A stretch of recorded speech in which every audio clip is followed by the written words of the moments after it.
Hello. Hi, how are you? Good. I apologize. I meant to log on sooner, and then I had issues that were me and not the computer. So I didn't have my headset fully plugged in. I'm like, why don't I have audio? It's because you have to plug in the headset, Tracy. Yeah, the same thing happened to me. I was sitting here and I was like looking at people, and then I saw like Tony wave, and I was like, I don't have any headphones on, so so we will get started in a couple minutes. But I'm so happy that you are here, and I'm excited to see you. You know, you're one of my favorite people. Oh, same thing. I know. I wish we can actually like meet up at some point, but yes, I adore you, and I am so honored that you asked me to participate. And I told everyone in the world about this event, so I hope we have a lot of people. I thank you for that. I want everyone to know that you are welcome to have a drink and to chill out. We're going to be talking to InfoSec Sherpa today, and she's going to be telling us all of the things. So we'll get started in 1 minute, and then I'll start off with the whole thing. Yeah. All right, sounds good. And you can all see my new bookshelf behind me. What are you reading? Oh, currently I'm not reading anything, but I have a lot of books, and we had custom-made shelves built because we have this new house, and we didn't want to use IKEA bookshelves anymore because we're bougie, and hired someone to build bookshelves. No, that makes sense. I used to have those same ones. I had like the ones from like Walmart, and they were like, you know, $60, and they were like really crappy. And then when I met my husband, he was like, yeah, no, we have to upgrade all of this. This is not going to do, because I'm very very cheap.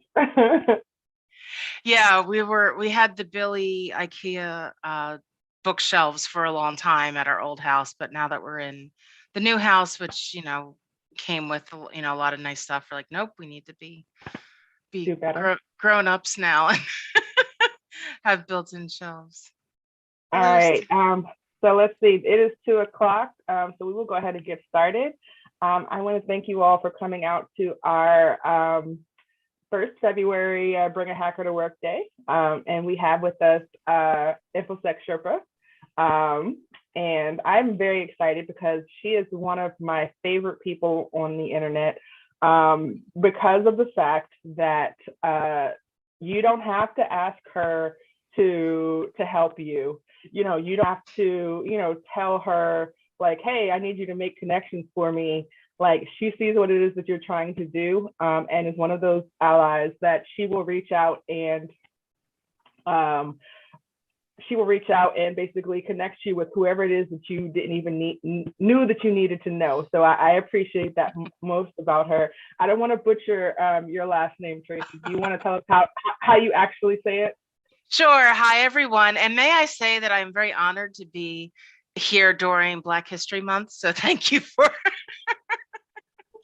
thank you for having me as the face of Black Girls Pack for Black History Month.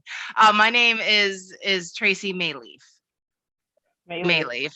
And yeah, and I just won the unlucky lottery in life with an unpronounceable maiden name and an unpronounceable married name. So hence I answer to InfoSec Sherpa. Well, I mean, I think it's very fitting for you. So the way we usually do this is, we'll ask you to tell us a little bit about what it is that you do, how it is that you, I guess, got there.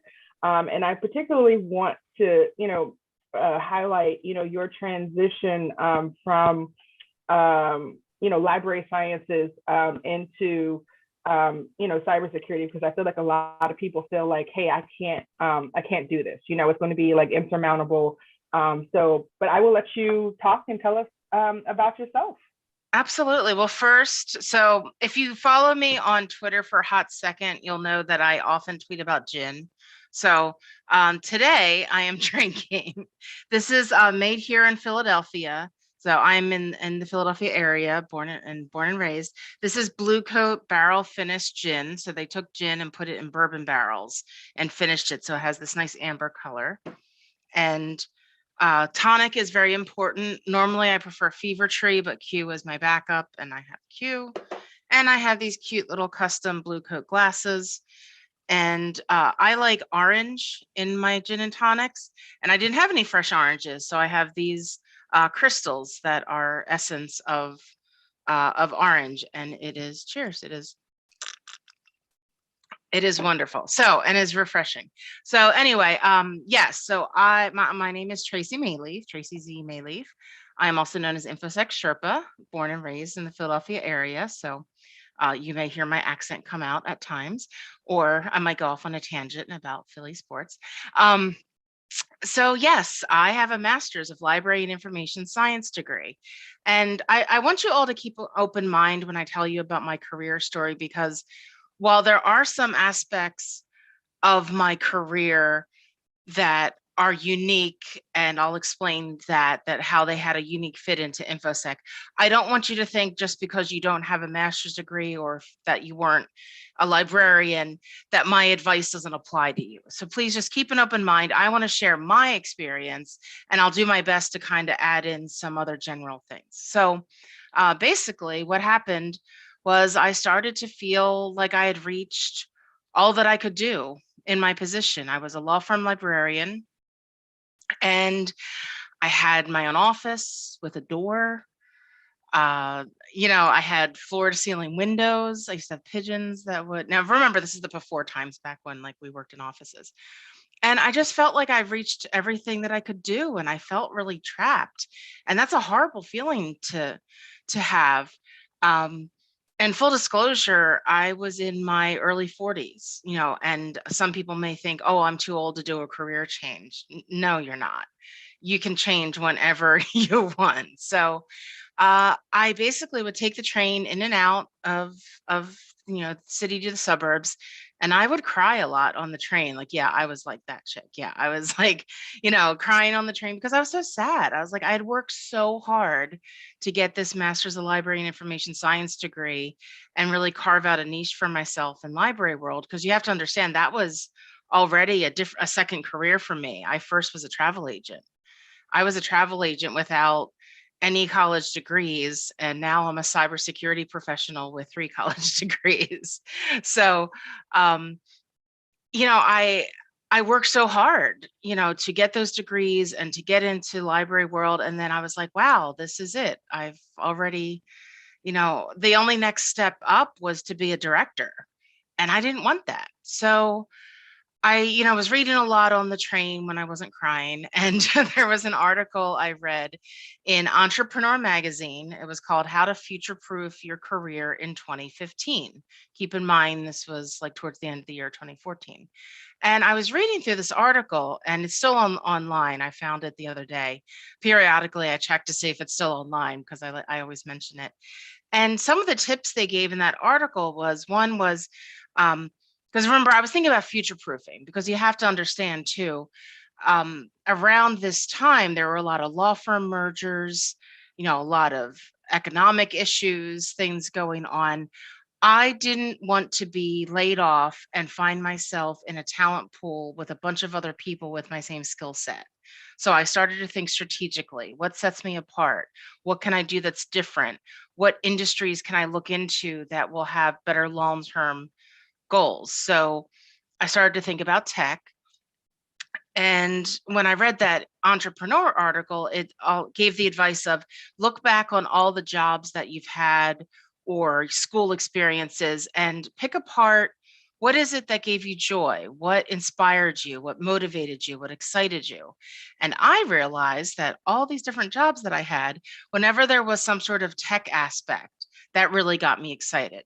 So on New Year's Eve 2014, I declared 2015 to be the year of my career. And what that meant is that I was going to break out of my comfort zone. I was going to try new things. I was going to really delve into this whole tech thing and figure out if I was a fit. But the first thing that I did, and I do always recommend this to folks, I went on 3 interviews for library jobs. Now you may be thinking, girl, why did you do that? Like, you're just sitting here telling us to go out of your comfort zone. I wanted to be absolutely sure that I was ready to move on, because it's a pain if you decide to go back later, right?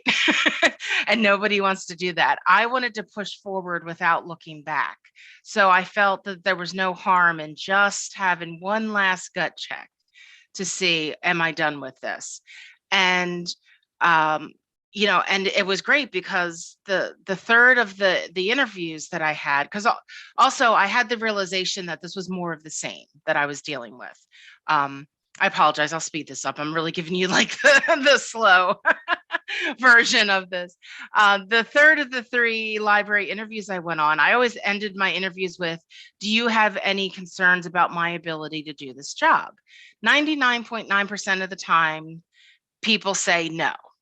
And it's like, okay, because I give that as one last thing to, one last opportunity to ask me a question that maybe the interviewer was sitting on or was hesitant to ask or something like that.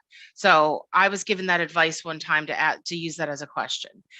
And this time the woman said, yes, I do. And oh, okay, well, do tell, what are your concerns?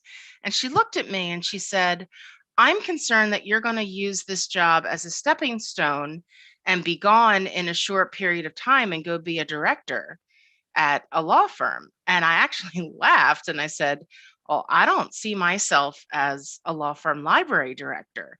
And she looked me right in the eye, and I'll never forget it. And she said, well, that's funny because all of the law firm, Philadelphia law firm library community does. And that's what we're all expecting from you next.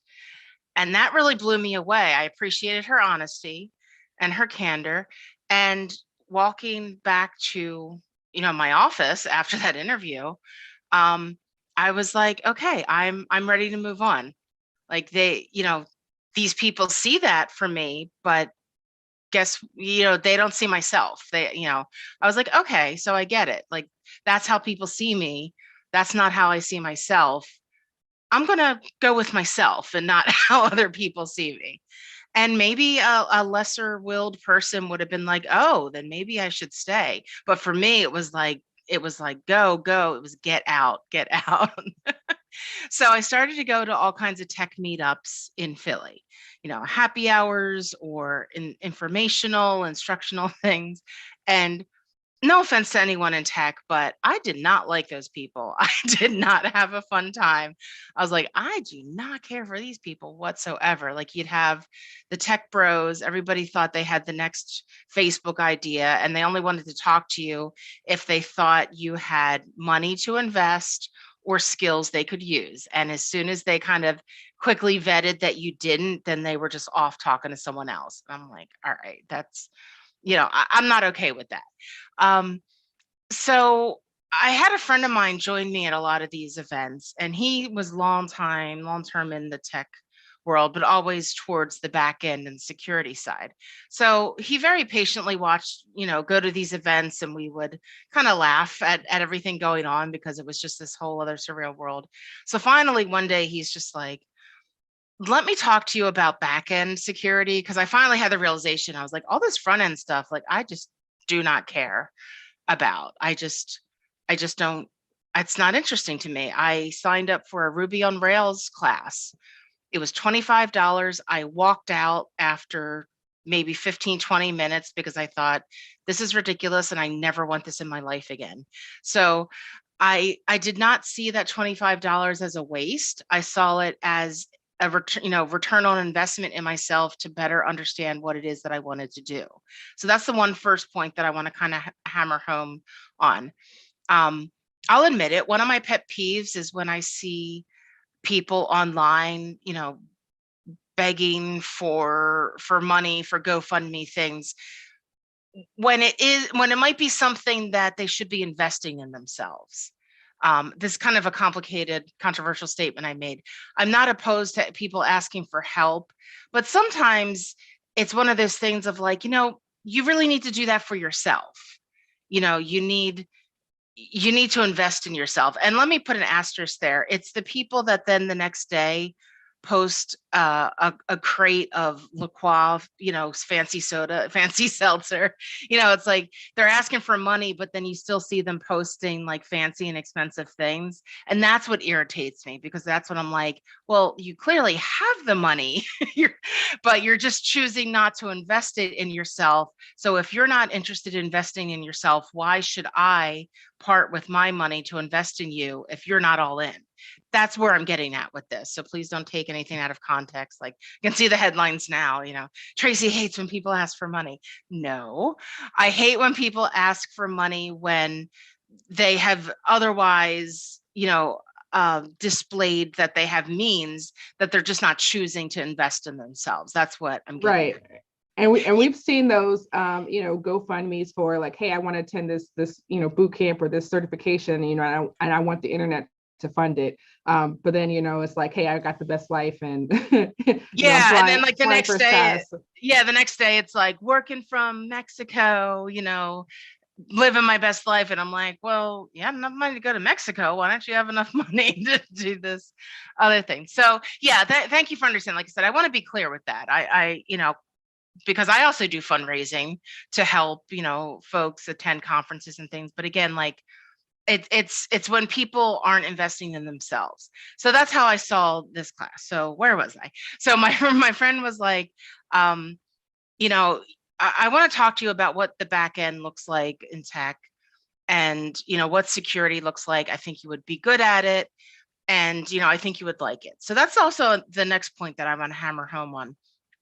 Even if you're still new in infosec, it's really important to encourage others, and just just tell someone that you think that you believe in them, and that you feel like they have the aptitude for something, because that means a lot to someone, because a lot of people might think that they can't make this career transition, and I certainly didn't. So yeah, so the fact that someone said, no, I think you would like this and I know you can do it, meant a lot to me. So fast forward to I was July or August 2015, and the same friend was at Black Hat, and he came across the table for the Women's Society of Cyber Jitsu. and he was talking to them, talking me up to them. And I was in work in Philly at my desk in the library during my year of my career in 2015, and starting to delve into, secure or tech stuff at the time.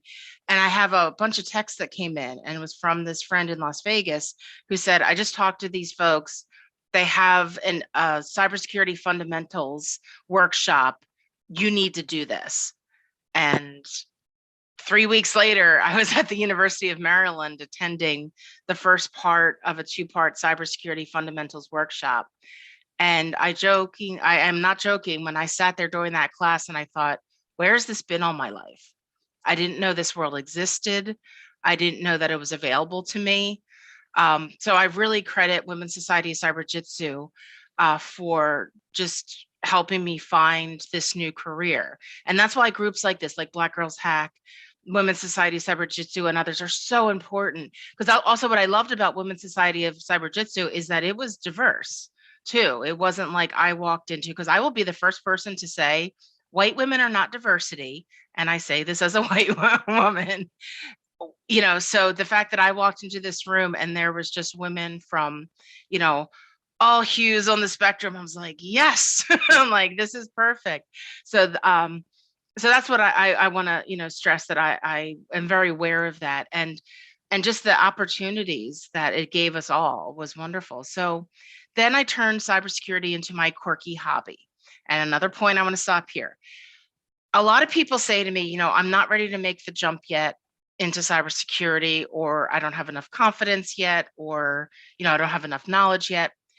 You can be a security advocate where you are. And in my case, I became a security advocate as a librarian at a law firm. And I'll explain to you a couple of the things that I did. So it's fine if you're not ready to jump ship and start a whole new career. It is scary. I get it. When I decided to make my career change, I was fortunate that I have a supportive husband. And we sat down and figured out the finances, because you have to figure this out. I knew I was making good money as a librarian. I could have stayed in that if I, shut off my brain, but I wanted something new. I also knew that I could make more money in InfoSec. So I knew that that was, an investment in myself that I was willing to make. I didn't see it as a gamble. I never saw it as a gamble. I always knew it was a sure thing. I knew this was going to work out. I just didn't have all the details. So you also just kind of have to believe in that and believe in yourself. So towards the end of 2015, cybersecurity became my quirky hobby. I looked at the news articles all the time for it. One of the things I recommend that people do is set up news alerts for keywords, malware, breach, cybersecurity, information security. See what kind of articles come out daily. Understand what's going on in the security world. Another thing I did was I listened to the Defensive Security podcast. Jerry and Andy do this. At the time, it was more active weekly podcast where they, I believe it's just Defensive Sec on Twitter. They would go through the stories of the week and break them down. And I would listen to this podcast while I was on the train in and out of the city. I would knit, listen to Defensive Security podcast. And if I ever had any questions, I would DM them on Twitter and they would answer me. So how perfect was this? I was taking the initiative to learn something. And unlike when I went to all those tech meetups, all these security people were welcoming. I would DM people all the time and say, hey, I listened to your podcast. I'm new to this. You said this. I don't understand what that was. Can you explain? And also, not to take up people's time, I would also just say, could you point me to a resource that would explain that?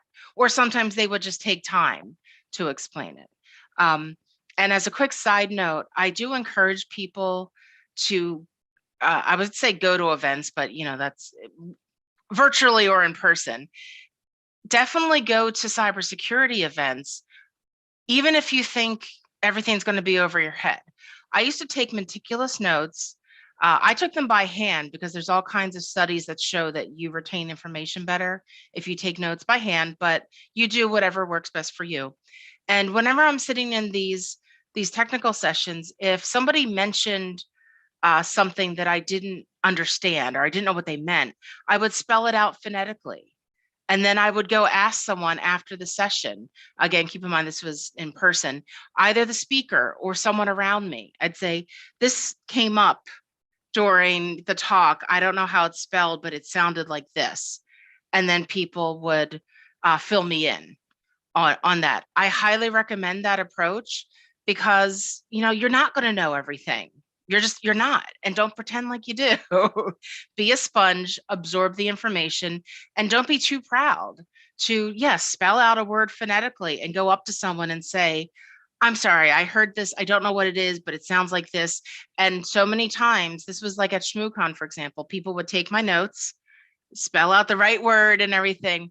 I had one person, it's a DA_667, Tony. I became friendly with him, and he would say to me, tell me which sessions you're going to, and I'll fill you in on what you need to know. So he would take time out of his conference, write me a short little paragraph of, okay, this is what you need to know to understand this session. Another time I had someone approach me, and I call this my Goldilocks moment. So at ShmooCon, there's this hallway. If you've ever been there, you know what I'm talking about. There's this hallway, and the giant auditorium is carved up into sections. So there was 3 sessions going on at the same time. And someone said to me, they kind of saw me standing there kind of lost, and someone said, oh, are you lost? Can I help you with something? And I said, well, I don't know which one of these 3 sessions to attend. They all look very, foreign to me. This is my first ShmooCon. So he said, listen, I'll tell you what, I don't have anywhere to be right now. I don't care which session I go to. You pick one, I'll sit next to you and I'll help fill you in on stuff. So this is the Goldilocks moment. So we went to the first store, and I looked at the name of the session and I said, I do not understand a word in that session title. So he said, okay, let's go to the next one.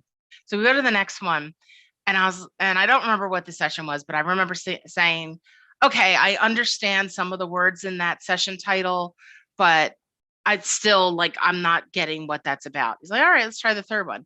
And the third one was something about Linux. I said, Linux, I know that one. Let's go to this one. So we sat in the back, and to not, disturb anyone who was in the session, and we went through the session, and he, because I had my notebook, he slid it back and forth, instead of, we weren't passing notes, he was filling in, or he would see me phonetically spelling something out, and then he'd grab the notebook and did that. So from my experience, security folks were a heck of a lot more friendly and than the tech folks. So that also sold me. So kind of jumping around the timeline here. So what I did as an advocate is that I reached out to the CIO of the law firm where I was working. So September 2015, dear CIO, what is the law firm doing for Cybersecurity Awareness Month next month in October? I would like to be involved, and what's going on? And he wrote back and said, what's Cybersecurity Awareness Month? So I then replied with some links and explanations. And I also proactively crafted out a 5-point plan of a suggested activity for security awareness. And I had my presentation all ready to go. So I sent that back, hit send, and, thought to myself, the worst that could happen is that he says no, or I don't hear from him. I wasn't going to get fired over it. There wasn't a fireable offense. So 24 hours later, I get this email back, and he goes, I love it. We're doing this, and you're in charge. Now, remember, I was still the librarian at the law firm who adopted cybersecurity as her quirky hobby. So he assigned a marketing person and a help desk person to me because he wanted them to help me fill in the gaps of my awareness program, which again, I pulled together just on what little I knew. And if I may say so myself, they changed very little about it because I was that dedicated to it. So, and I do just have a funny story. The one battle I lost is I had this one little learning segment about VPNs. And the CIO was like, I don't want you to tell people about VPNs. And I'm like, okay, but they need them if they're going to try to do, law firm work at a Starbucks. And his perspective was, well, people are just going to start using them and then we won't have eyes on what they're doing. And I was like, but Starbucks and secure Wi-Fi. So part of me, being the Philly girl, I wanted to really dig in and fight for it. But I took a deep breath, stepped back, and was like, you know what? You already won the war. You already got to run this whole awareness campaign. Like, all right, just be like Elsa and let VPNs go. Like, just, all right, fine. So I was like, all right, this is stupid, but okay. So anyway, so it was 5 weeks of, every Friday there was another security awareness infographic that went out firm wide. And I was so happy about it and I was so proud and it was great.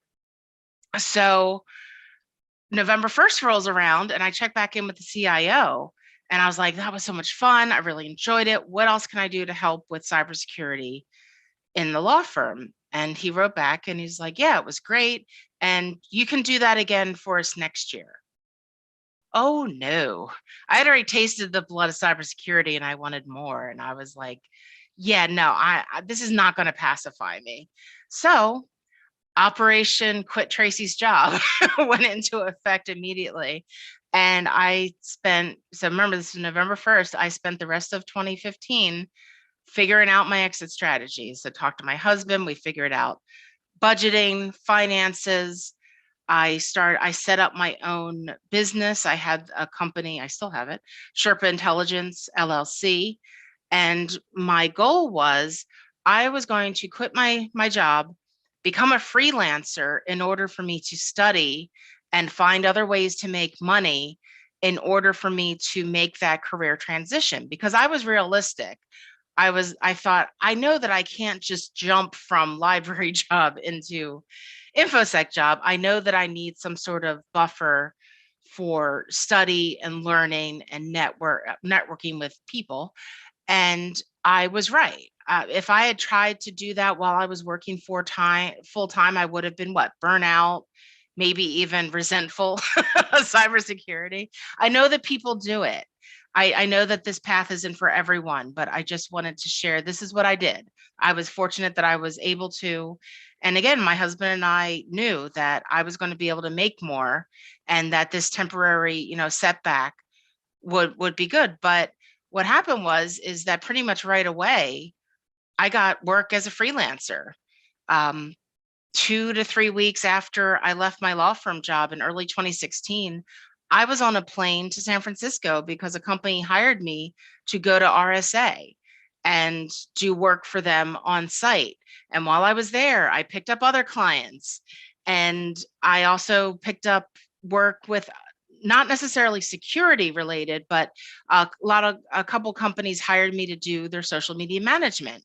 But I was able to then use my quirky hobby of security to help introduce that into their cultures. So I was out here like a Johnny Appleseed, learning cybersecurity, planting seeds of it everywhere, networking with people, going to conferences.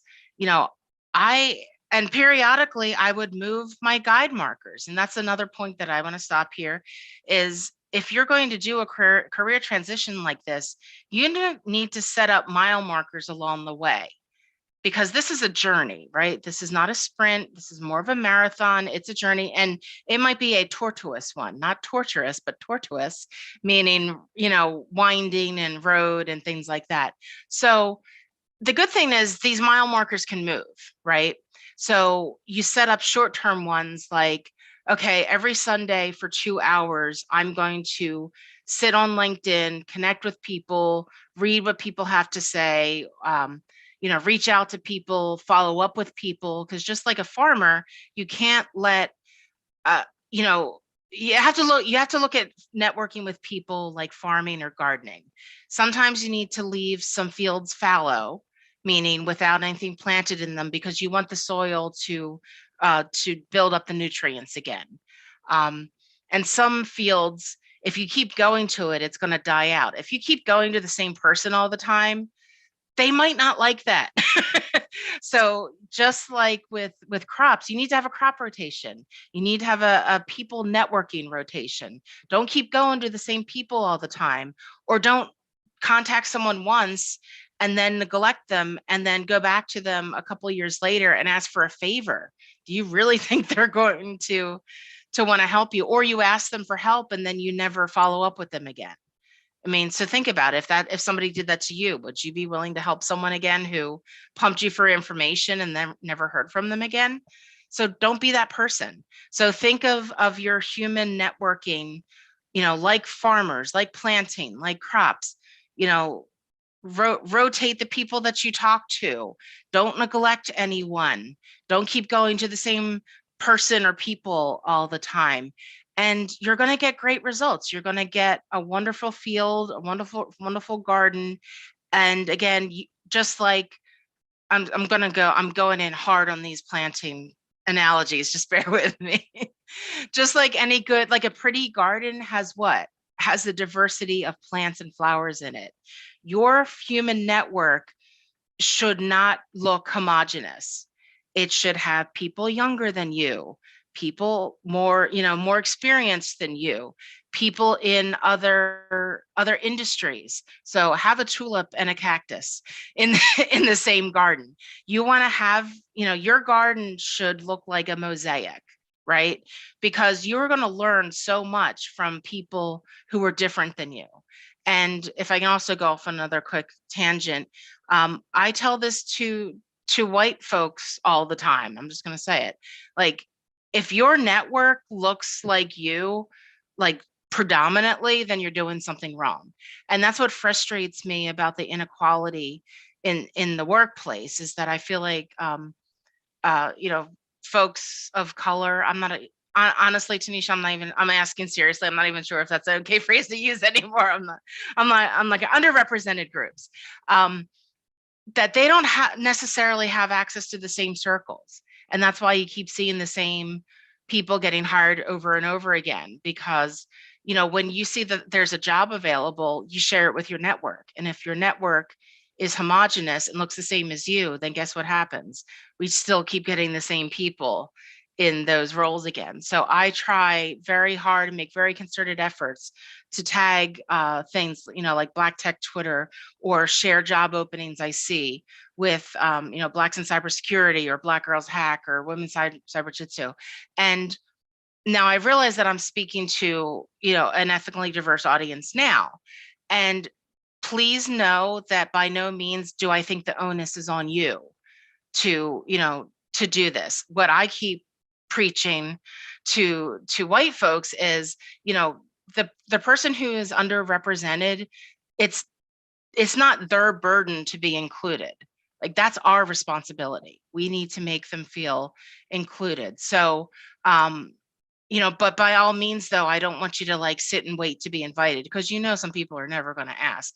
But I like to think that I'm going to be a wingman, a wing woman. I was like, take my arm. We're walking into this party. We're walking to this table, and I'm going to sit you next to me. And if anybody has a problem with that, you can deal with me. That was one of the things that I wanted to ask you about when you were telling your story earlier. You were talking about how, like, you're at ShmooCon and the guy kind of took your hand and then like kind of walked you through and kind of helped you, with the transition to be able to get the most from the experience. And I think that you have, taken on that, role in cybersecurity. And I was just curious whether or not that it was intentional, that that's, kind of the role that you play because that's what you were introduced to, or, is it something that you've had to, I guess, kind of try to make an effort at? Because I feel like you do it so effortlessly, so that, it's like so many people are, like I said, I didn't even have to ask you half of the time, and you'd be like, hey, I think you should know this person, or hey, I think you should, take a look at this, or, I can't tell people how many times you've dropped into my DMs like, hey, I think you should, want to make sure you saw this. So, is that something that you have done as a part of, building your brand, like your road up the mountain? Sorry, I'm laughing because I'm glad that you find it's a good thing. And like, what does this chick want now? Yeah, I'm kidding. I mean, that's just in my nature. I was doing that as a librarian. So I just took that part of me. That's just always been me. That's just my nature. So I appreciate that question. No, I was just delighted to see it happening. But I've always been like that. But but I was a little shy-ish at first because I needed to understand the lay of the land of this new territory I was in. So yeah, that's a great question. No, this is just always how I've been. But I needed to kind of get the lay of the land first and understand what things look like. Um, and to prove my point that I am bold like that, I do want to share a true story with everyone. So again, in my quest to be more involved at the law firm at work, because I wanted to not only rep the library and all the services, but also, this cybersecurity as a quirky hobby. So I joined a committee that at work that in hindsight, honestly, I think, actually, you know what? It was the diversity committee that was all white people. I remember that now. Anyway, so the very first meeting was at one of those really long tables, in a conference room. You've seen them in the movies because it was like the fancy conference room. So it was the long table. And I was at, the one end, and at the very other end was this really high ranking attorney, senior partner at the firm. And he looks down the table at me, and in this real condescending voice, he goes, "Oh, look at you down there, the only non-lawyer at the table." And inside my head, I wanted to do a Teresa from Real Housewives of New Jersey, table flip. But I just smiled, took a deep breath, and I said, "Well, from where I'm sitting, you're all the non-librarians at the table." And there was like, yeah. So there was like this, it felt like it was forever, but there was this second of like stunned silence. And then the partner threw his head back and laughed, and he said, "Touche," and started the meeting. And now there was also not very senior, but there was like a middle senior attorney sitting next to me, and he leaned over and he said, "Good for you." And I whispered back, I said, I'm not taking his bleep." So so I want to share that story for a couple of reasons. One is there are ways that you can speak up and still be professional. And again, I didn't raise my voice. I had a smile on my face when I said it, and it was still, respectful. So there are ways that you can fight back in awkward situations like that, and still, and not get fired, basically. And like I said, and the one that I whispered to that I wasn't taking a bleep, I was on a more like cordial, relationship with him. So like I felt comfortable to say that, to him. But I just like to share that with folks of like, yeah, these things happen in the workplace, but don't get mad, say your truth. And I did. And like I said, and then he acknowledged that I got him and then started the meeting. So anywho, where were we? Back on track. So mile markers. So the mile markers can start, weekly, bi-weekly, monthly, and then they can move. But let me give you an example of a marker that I had in place that to me was not movable. So I set December 31st, 2017 as a deadline of, if I don't have any real job leads now keep in mind, in 2017, remote work wasn't really on the table for a lot of people. Pre-pandemic, things were different. At that time, it seemed like remote work was really only reserved for very experienced folks. It seemed next to impossible to find an entry-level position that was remote. So just keep that you have to understand that for the story to make sense. So I decided, and again, I discussed it with my husband, that if I don't have any like serious leads, irons in the fire by December 31st, 2017, we were going to look to move, because there are other, I mentioned I'm in the Philadelphia area. There were other areas of the country that were a lot hotter with job leads. And, that was something that I mean, I wasn't going to move. No, it wasn't like January 1st and the next year I was going to pack up my house, but it was more just like, all right, if the year ends and this is, nothing's happening around here, then let's move forward with trying to relocate somewhere. Fortunately, I didn't have to do that because something came in time, but I kept that one flag I kept in place because, and you might be wondering, well, why did you set those kinds of limits on yourselves? Because I didn't want this to run on forever. I didn't want to keep, I was doing freelance work, which if you've ever done it, you're constantly looking for the next, opportunity, and it's exhausting and it's tiring. And some people love it. And I did for a short period of time, but I just really wanted a permanent job. So that's why I felt like I needed to put that mile marker in place with cement because what was my alternative? To keep doing that and then slowly watch InfoSec like get further and further away. So that's why I did that. So that's why I encourage people, because you need to have some sort of accountability, because otherwise you're just going to keep treading water and not going anywhere. And that gets frustrating. Next thing you know, it's like, what, a year later, and you're not any closer to where you are. So you need to keep moving closer to your goal, and whatever helps you do that.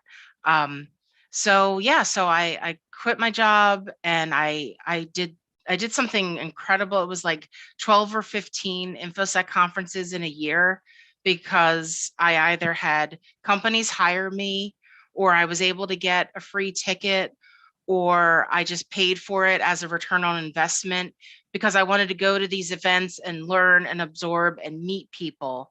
And then fast forward to, I was applying for jobs left and right. And again, keep in mind, deep down, I knew that my library science skills were going to be useful in InfoSec. And I created what is known as an elevator pitch. And you should have one too. It's 2 to 3 sentences describing your skill set and your interests, and what benefit you can be for a company or for the industry or things like that. So I would really retool my elevator pitch all the time, because my skills were changing and getting updated and things like that. So that's also how I would meet people. I would give, because yes, people would hear librarian and be like, what? And most people got it, but for those who couldn't make the connection, that's where the elevator pitch comes in. You're helping people make that connection. So one day in the spring of 2017, I received four rejection emails in one day. Okay. And that was kind of devastating, right? And I was really frustrated because I kept applying for jobs that were research jobs. And then I would get these rejection letters saying, you're not qualified. And I'd be like, I have a master's of library and information science degree. I am absolutely qualified for a research job. But again, with the scanners and things like that, I was having a really hard time getting past people who didn't understand my skill set and didn't understand my resume. And that's, and if any of you have been job hunting, you understand that too. The way the algorithms and the scans and things like that, this is why human networking and that garden and that farm is so important, because those human factors are going to help you get around the scanners and get through to a company. So I bring this up again because I reached out to Joe Gray. He's a great advocate for women in InfoSec and underrepresented groups. And he's a great OSINT person if you want to take classes from him. I said to him, what do I have to do to just get in front of someone, just to explain what I can do? Because now this was, going on a little over a year, right? And that flag in cement was creeping closer and closer. And he wrote back and he said, do you mind if I post about you on my social media?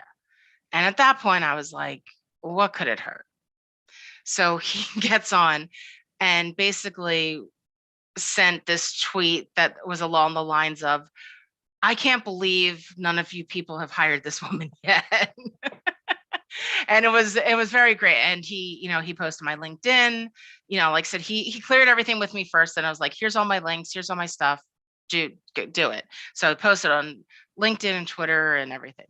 So about half an hour later, I got a message from the person who would become my first boss in InfoSec.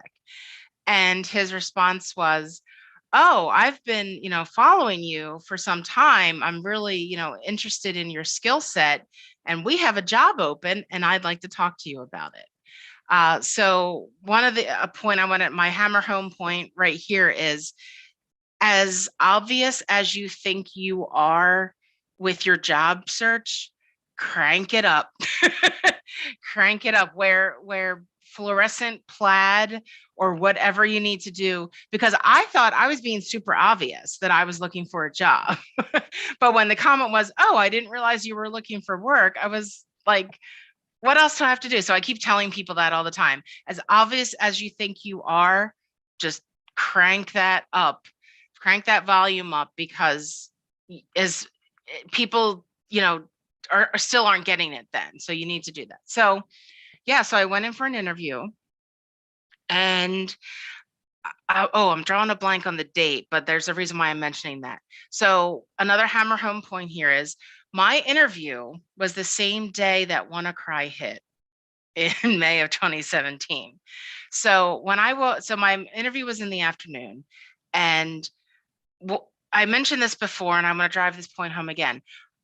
I had started early in 2015 setting up all these news alerts and listening to the podcast like Defensive Security, because I always wanted to know what was going on in the news and understanding what was going on in the security world.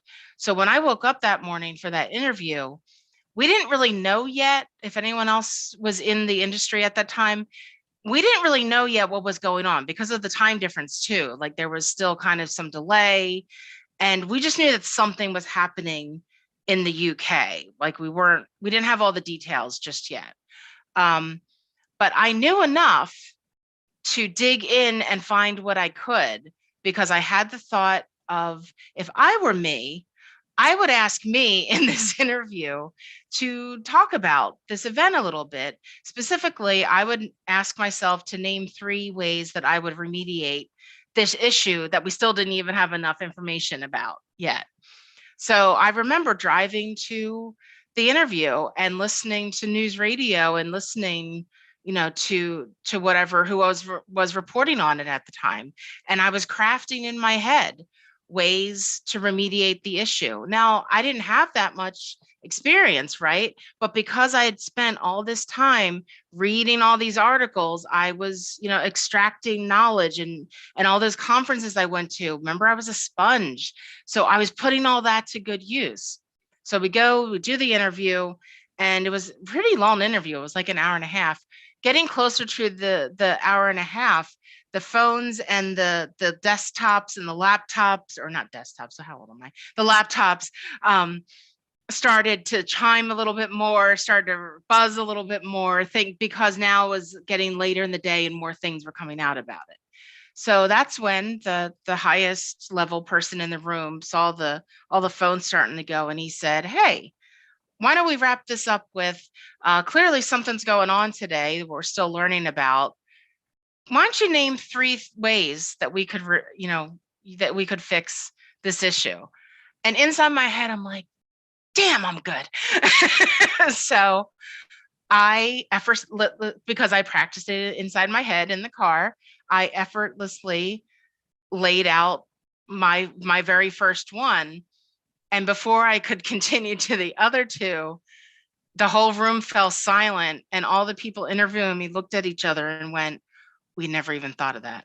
And I gave, because of my different perspective, I don't want to get into specifics, but I'll just say that it was a more human-centric resolution. Because again, because of my library science experience, which library science is very human-centric, that was my first thought process, was a human-centric approach. And they were more focused on the technical approach. And they were very grateful that I mentioned that, because they completely overlooked it. Yes, I got the job. And that was my first. So in July of 2017. So remember, I decided December 31st, 2014, that I wanted something new. Spent all of 2015. Toward November 1st of 2015, I was like, all right, I'm out.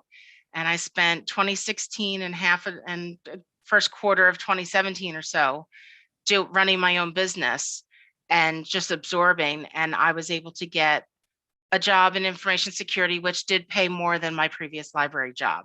So I did what I set out to accomplish because of all those things that I just went through to explain, how, like, the guide markers and the absorbing and the never tiring of learning and meeting people and talking to people.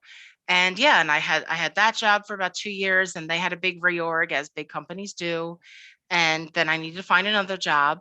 But because of the networking that I'd done and all the learning that I had done, I was able then to get a job at the New York Times, which, blew my mind, because who would have thought that this librarian, who used to, I literally used to handle the subscriptions of the New York Times for my law firm.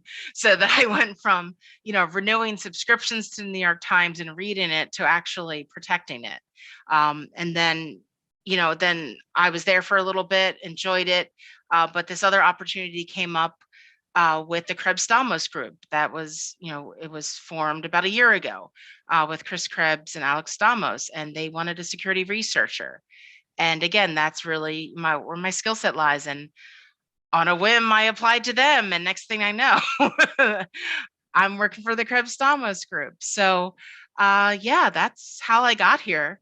And it was through hard work and just being very aware of my surroundings, being aware of people, being aware of knowledge, but also helping people along the way, because that's just in my nature. So if you follow me on Twitter and you wonder why I'm always posting jobs or retweeting that people are looking for jobs, it's because somebody did that for me. I don't think I'd be where I am today if Joe hadn't, done that for me. And he knows that I'm forever grateful to him for that. So that's why, we all need to be each other's advocates, right? We need to help people. So if you see someone looking for a job, just retweet it. You never know who's going to see it. If you're looking for a job, reach out to some folks, ask people to retweet it for you. Use hashtags that will get people's attention.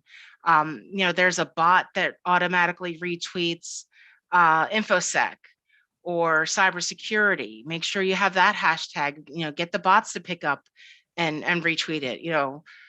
But for the most part, who cares if a bot retweets it? If it's, it's an InfoSec bot, it's going to be seen by InfoSec folks. So yeah, I worked really hard. I don't think anyone's ever accused me of not working hard, but I just wanted to kind of tie back to what I was saying before. Like, that's why I get so frustrated when I see people just asking for things rather than, working for them and investing in themselves. It's not like I had an endless supply of money. Again, we were a 2-income household going down to 1. It's not like we had a ton of spare money for me to be, going to conferences self-paid and taking, these certs and classes that are expensive and stuff like that. So yeah, you should have seen the stuff I did on one Las Vegas trip to save money. I had an electric kettle in my hotel room, which I shared with someone, and I would make, I brought freeze-dried coffee and oatmeal so that I would have breakfast in my room and not have to pay the $9, because the Starbucks in Las Vegas were more expensive. So it was cheaper for me to bring instant coffee and oatmeal to save money that way. I scrimped and saved, and I took those airport shuttles where you're always like the 50th person to get dropped off. Like, it doesn't matter what hotel you're in, you're always the last person to get dropped off. So yeah, yeah, I went through it. So that's why I don't want people to think that, like, oh, well, you already had money. No, like, we had to be really, because what if this didn't work out? Absolutely.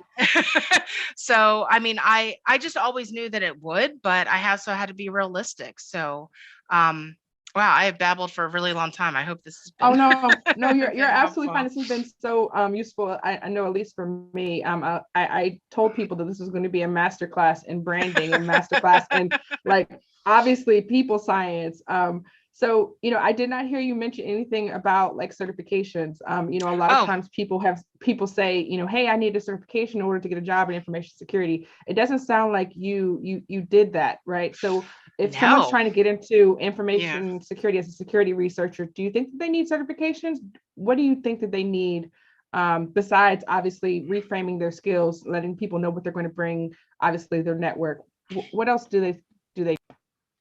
I'm so glad you asked this because yes, so this is a true story. So when I first started going to meetups and things like that, because then I pivoted and started going to security meetups in Philly. And I'm going to be very blunt about who I asked because this proves my point. I approached several more advanced in their career white men about what I needed, to get into the industry. And each of them said to me, oh, just get a CISP and you'll be fine, the CISSP. Okay, a couple of things here. Let's break this down. First of all, I always hated how they would say it to me like I could just go to Whole Foods and get one. Okay, like just go get one. Like that's not how this works. And if you aren't following what I'm describing, the CISSP certification requires at least 5 years of related work experience to sit for it. And before somebody goes, but yes, I know that there is a provisional one you can sit for, but in my mind, that's kind of a waste. Like if I'm paying money and sitting through an exam, it better be the real thing. I'm not, and but also they didn't even tell me about the associate exam, and I don't think that was very well known at the time, because when I did look up the CISSP, I didn't see any options, any shortcuts to it. So maybe that wasn't an option then. I don't know, but that always frustrated me. And you have to and again, the only reason why I mentioned the demographics of those gentlemen is because I want people to understand is you need to understand from whom is dispensing the information, because their experience may not be the same as yours, and they may not understand that people in different situations, don't have the same needs or don't have the same path or requirements. So for them, that's all they saw as what you needed to get into it. So so as far as the question of certs go, so yes. Now I did try to get a Net Plus certification. I'll be here. So honest time here.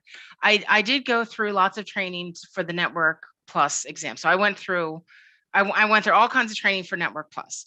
When the opportunity came for me to sit for the exam, my father had died unexpectedly 3 weeks before. And for reasons that are long and boring, I won't get into, I was unable to reschedule the exam. That's just what it was. And I asked for advice. And again, this was 2016. So again, I didn't have my job offer yet. Some more advanced people in the industry said to me, look, just sit for the exam so that you'll know what it's like, that when you're in a better frame of mind, you'll do that. So I still went through and sat through the exam, and I failed. But I was very happy about it, to the point that the proctor had to say, ma'am, you failed this exam. And I said, no, you don't understand. I didn't fail as badly as I thought I was going to fail, because they show you the breakdown, the score. And for me, it was a failure, but it was within striking distance. I was like, oh, so I do know what I'm talking about.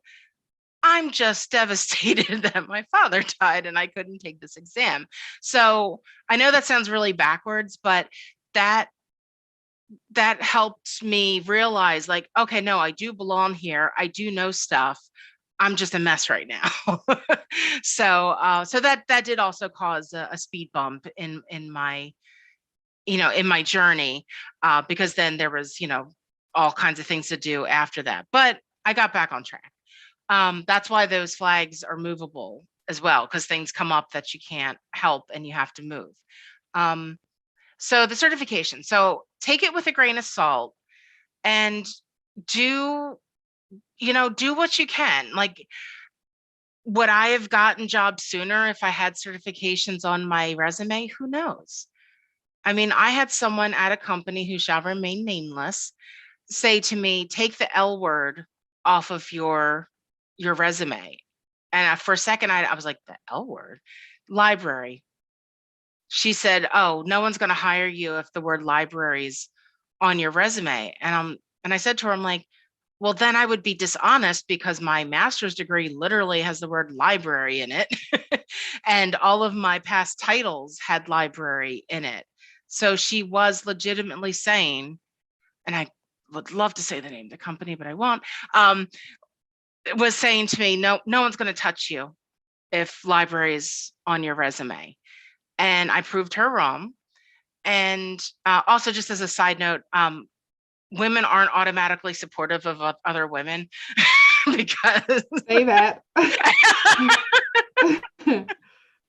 we need an equivalent of what's not all skin folk or kinfolk. We need an equivalent of that for not all women support each other. Absolutely. So, and I wanted to point that out too. Yeah, because a lot of times you hear it's like, oh, oh, women all stick together. Sometimes you need to watch out because they might be the first ones to trip you up for whatever reasons.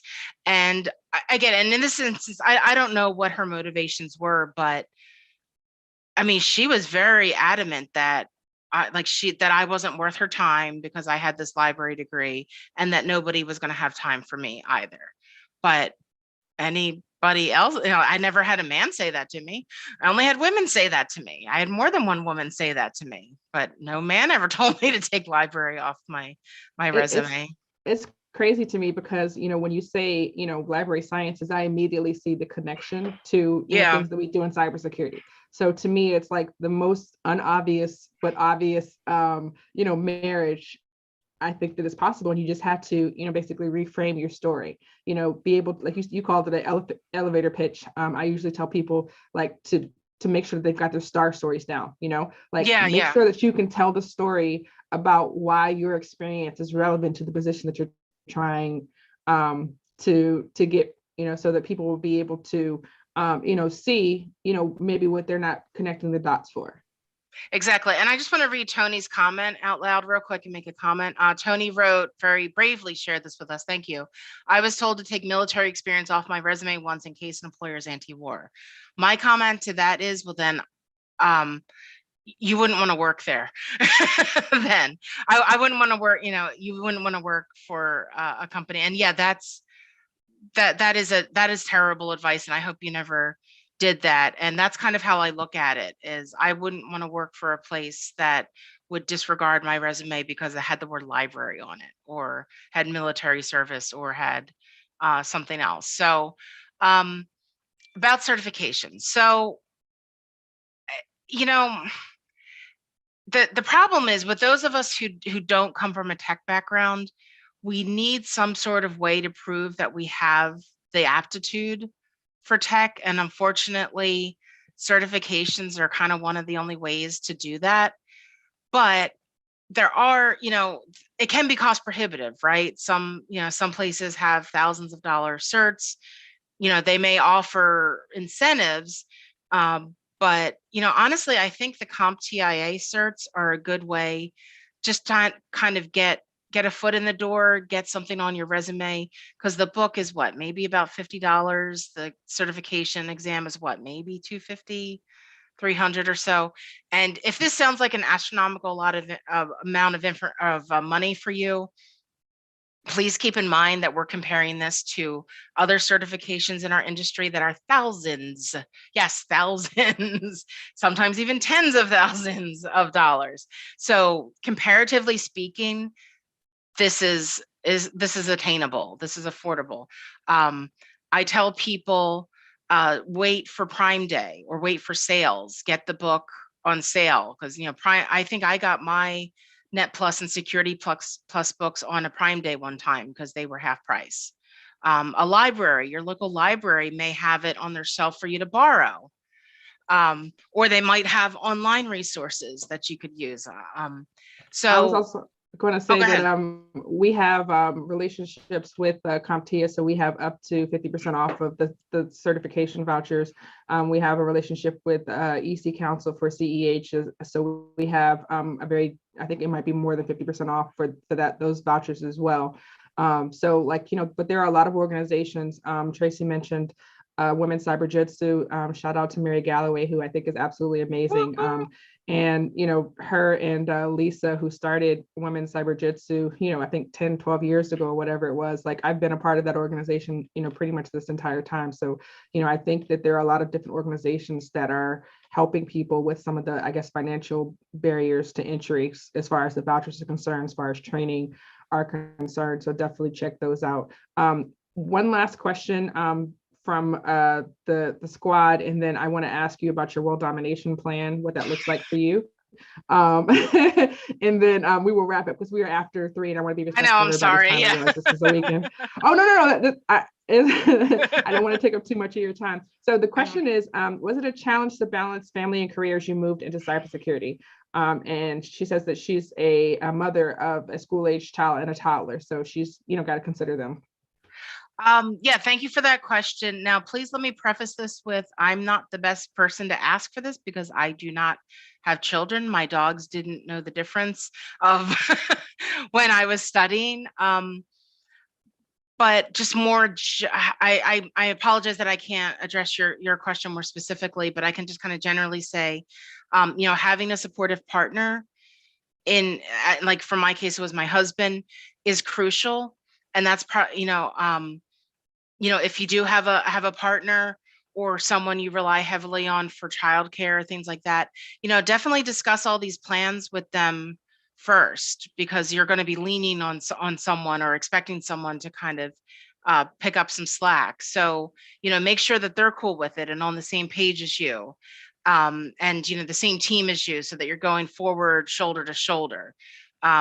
So, I mean, that is still a family consideration, right? I mean, he's still my family. So yeah, I mean, it was a balance of things. When I took those Net Plus classes, I drove 3 hours each way every Saturday for, I'm going to say 8 weeks. So I didn't see my husband every Saturday for, 8 weeks. And, I wanted to make sure he was okay with that, and that we could afford, that wear and tear on the car and everything. But yeah, that's also how dedicated I was, that I drove, 6 hours every Saturday down, to take and then to sit and study. And then on the radio, I would, rig it so that I could listen to, YouTube podcasts about subnetting. It's a miracle I didn't drive off the road falling asleep. But I would listen to stuff the whole time. But yeah, my husband would be alone that whole time, and so he had to be okay with it. But because we were eye to eye on the mission, and so yeah, so whomever you need to discuss to make these plans, like make sure they understand what you're doing and what that looks like. And they might say that they're in agreement, but help paint the picture of, you may be alone for 12 hours because I'm going to be locked in a room studying, networks.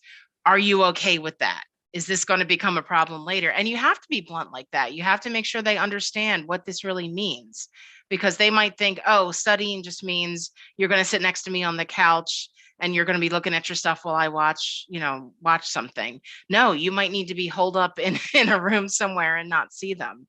So I hope that was a helpful answer. But yeah, you need to check with everyone in your life who's going to be, on this journey with you, and make sure they're crystal clear about what to expect and the time frame as well. Share your time markers with them. Because again, they also don't want to think like, oh, is this ever going to end? She keeps studying days and days on end and nothing's ever happening. So, keep in communication, find out realistically, what you can afford to do. And again, to go full circle here with some of my earlier comments, I'm not opposed to helping some, I'm not opposed when people ask for financial assistance for certs and things like that, but demonstrate that you've done some investing in yourself first. Don't that like, 'cause that's all I ask, is I just you know just try to demonstrate that, or like, I can afford half of it but I need help with the other half. Like, just show that you're not a freeloader, because that really upsets. There was an issue a couple years ago in our community, where there were some grifters going around the Las Vegas conference, and they had no interest in cybersecurity. They just saw a community that was willing to help, and they took people's money. So just try to trust but verify, right? Right? Like, make sure that you have something to back yourself up on, like, this is all what I've tried. I'm a little short of this goal. Can I please get some assistance? Things like that. That's all. So I hope that was a helpful answer to you. All right, thank you. All right, and last question, as promised, what does your world domination plan look like from here? So you're a security researcher with, is it Craig Stamos? Hopefully I said that. Krebs Stamos. What are your mile markers look like now? What does the world domination plan look like, today? Boy. Well, I mean, I'm only still about 6 months into my role at Krebs Stamos, so I'm just looking forward to moving forward with them, using all my skills. Which I really love about them is that they recognize my full skill set. That's what came up during the interviews. They were like, "We see you." they see all my skill sets, and they want to utilize them, and I want to utilize them for them. So just growing. Pardon me, this is what happens when you drink gin and tonic when you're trying to talk. So I want to help move them forward. And then as far as, like, my branding and my personal professional life, I have some things that I can't announce just yet. They're not ready, but I have some things in the works that I want to help make a bigger impact. I'm very dedicated to helping underrepresented folks get into this space and feel comfortable, and know that they have an ally in me, and that I will stand shoulder to shoulder with you and help you get in. If we have to kick down doors, whatever, if we have to bring our own folding chairs to the table, I'll be right there with you. And I'm also very interested in Africa. Africa is the next, in my opinion, the next hot area for cybersecurity, not only as a workforce and a community, but as a threat. There's such a thing called digital colonialism. So you have China and Russia, getting involved a lot in Africa. So it's the continent has a wealth of just intelligent, brilliant folks who want to be a part of the solution. But then you also have a lot of other folks that want to be part of the problem. So it's an area of the world that I don't think gets enough praise for all the work that the citizens there are doing. And unfortunately, it just gets a lot of attention for the negative stuff that happens there. I went to Africa for the first time. I went to South Africa in 2018. And it was an amazing experience. And I just really fell in love with wanting to help folks there. I want to level the playing field.